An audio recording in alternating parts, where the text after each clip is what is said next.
The capture of Berwick was the first significant battle of the First War of Scottish Independence in 1296. Background: upon the death of Margaret, Maid of Norway, in late September 1290, there arose a number of claimants to the throne of Scotland.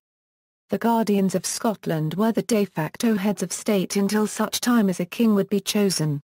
The late king, Alexander III, had been married to Margaret of England, sister to Edward I, and he was asked to arbitrate in the dispute. John Balliol, a descendant of King David I, was chosen and inaugurated at Scone, on St Andrew's Day, November 30, 1292. Edward I treated Scotland as a feudal vassal state, claiming contributions towards the costs for the defence of England. When he demanded military support for his war against France, the Scots responded by forming the Old Alliance with the French, and launched an unsuccessful attack on Carlisle.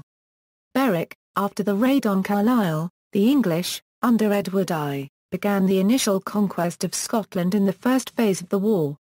On the Wednesday in Easter week, being the 28th day of March, the Edward passed the River Tweed with his troops and stayed that night in Scotland at the Priory of Coldstream. From there he marched on the town of Berwick. Berwick upon Tweed, a royal burgh that sat just north of the border, was Scotland's most important trading port.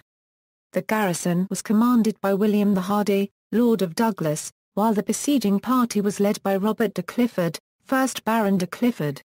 Contemporary accounts of the numbers slain range from 4,000 to 17,000.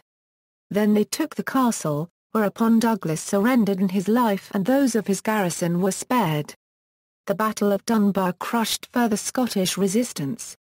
References